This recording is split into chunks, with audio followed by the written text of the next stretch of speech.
part 2 of comprehension. Let's talk about the models of comprehension and how they explain our processing and how we put all that inferencing stuff together, or at least the ways that we think we do. So the biggest type of models are propositional networks. They're very similar to connectionist models that we've been talking about all year, but they work in a slightly different fashion. So each node is a concept or meaning of things. So it might be the actor in the sentence, and then the verb, and then the direct object. And they're tied together by these roles. So the links between them are the roles or the cases. So propositional networks are similar to connectionist models and sort of bubble models, and they're really sort of a play on the idea of parsing. So propositions are the smallest unit of knowledge that can stand alone. It can be true or false. So we've got John believed Anna passed the exam. Now, we don't include all of the extra components of the sentence because they're not necessary for comprehension, or they're not really remembered anyway. So we've got the agent is one of the propositions. So this node here is a proposition. John believed. So I can verify that that's true or false. So we can map all these propositions and their relationships to each other. So John is the actor, believe is the relationship or the verb, object is Anna here, but that object is its own whole separate proposition. And so we can create these sort of pictures of the way that we think that text things are linked together. Okay. A really popular version of this is called HAM, so human associative memory. Another version of it is called ACT, which is totally separate from the clinical thing. It's adaptive control of thought. I think now it's called ACT-R for a revised model that included spreading activation, which should be familiar at this point. And one of the big things that happens in the ACT model is what's called a fan effect. So the more propositions get tied together, the slower you are to retrieve. Now, normally spreading activation is a good thing. Remember, it causes priming, it helps you remember things. But what happens in the fan effect is if I'm asked to remember one piece of information when there are lots of pieces that have been activated, so this fan, is difficult. So there's too many competitors. So this is one of the only times that spreading activation isn't good for you, is that because it's activated so many other pieces of information that you just can't find the one piece you're looking for. So it's created this competition in memory. So problems with propositional models is that it's sort of difficult to make these maps. People disagree. So the roles, the relationships, that sort of information. It does show how we might represent the relationship between items, but not how we create those inferences. It really doesn't explain the gist representation that we know people do. So some other types of models, one's considered story grammar. So just like a sentence has grammar, stories have a grammar, and comprehension is the ability to represent story grammar. So to create these settings, these themes, these plots, causal relationships, the anaphoric inferencing, etc. And so we have phrase structure rules. Just like in a sentence, we're building hierarchical, these story diagrams or tree diagrams of all the story instead of individual sentences. And so as we're recalling information, we only represent the things higher up on the story hierarchy, and we eliminate the lower things. So this kind of explains why we get just representation, because it's higher up on the story hierarchy, and we lose all the little individual details.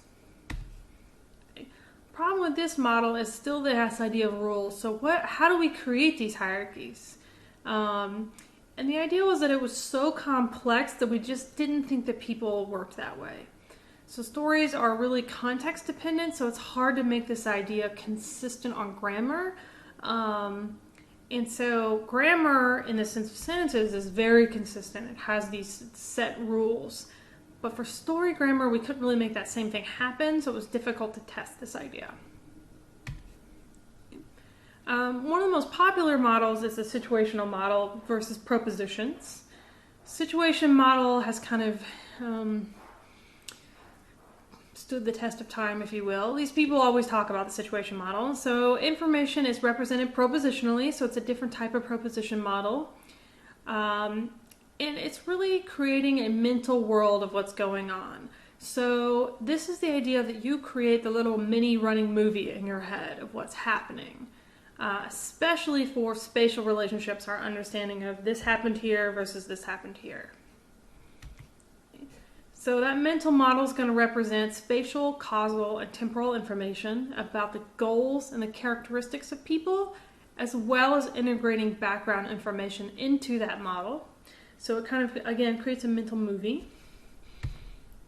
And this is Kinch's model, so he's one of the big guys in this area, and it's considered a construction integration model.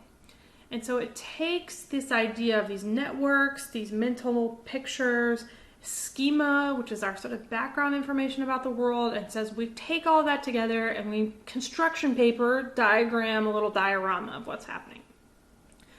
So we'll have the text base, that's the actual words as part of our input that creates the propositional network. And then we have the situation model where we take that text base and we sort of ditch the words, we don't need them, which matches the research. And we take our background knowledge, our schema, our understanding of the way the world works, and create this mental model.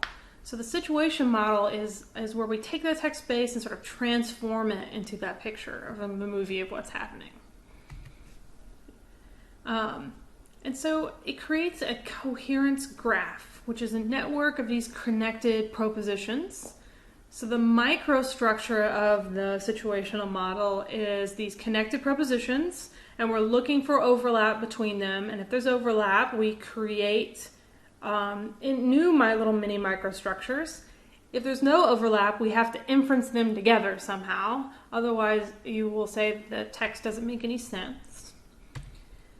Which then allows us to create a macrostructure or a higher level process. So we pull in relevant schemas, things that we're aware of and from our knowledge base. And it allows us to sort of take all these little micro pieces, here's all the information, and create a bigger picture. So these macro rules allow us to take propositions out that aren't important and to summarize them and to create those inferencing.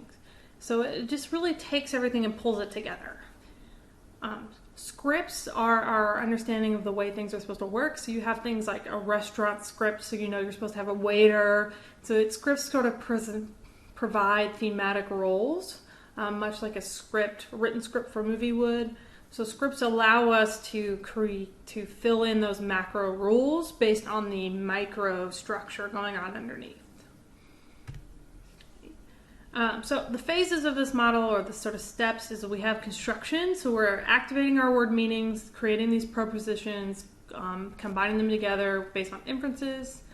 And then we integrate things together, and that's where spreading activation will make sure things are consistent. So spreading activation helps you in this sense. We're sort of making sure everything's still coherent. Okay? And then the last stage is evaluation. So evaluation is where you make sure the picture is structured appropriately. The model is really good at explaining reading times, inferencing processes, how people process difficult text, differences in reading ability, memory, and knowledge integration. This is a really popular model because it helps us understand a lot of different things about comprehension. And then a little bit, it's just some individual differences in comprehension. So this is just some research on how people are different in their abilities at comprehension. So bad readers versus good readers. So bad readers, or people who are poor at reading, make less inferences and less integration for meaning. Whereas good readers have an ability to inference more, and they suppress. So they suppress information that isn't important. So if I can remember this piece because of spreading activation, but it's not relevant right now, I just basically forget that I even thought about it. Okay. Working memory span influences reading ability. So people with higher working memory spans, the ability to remember more information at once, are better at referencing and integrating.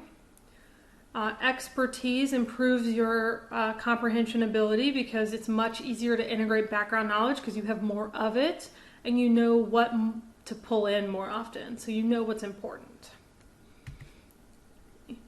And then there's this sort of method on how we can improve reading or comprehension in reading. It's called PQ4R, and those are the, that's a bad mnemonic for the abbreviation of all the things you're supposed to do. So you preview the material. So you look at what it covers and determine, like sort of survey the material. You make up questions for each section. So this is really for studying. The 4 R's, you read the material and answer the questions that you made up. You reflect, so you think about the examples and try to pull in some other class material that you've learned before. You recite, so you go back over what you've covered and you try answering your own questions again, this time without the maybe help. And then review, so you go back over the main points, give it a little bit, see if you can still answer your own questions. So the PQ4R method is really for when you're trying to learn fact-based material. Okay, so that is the end of that section of comprehension. Next up, for our very last section, is over recursing.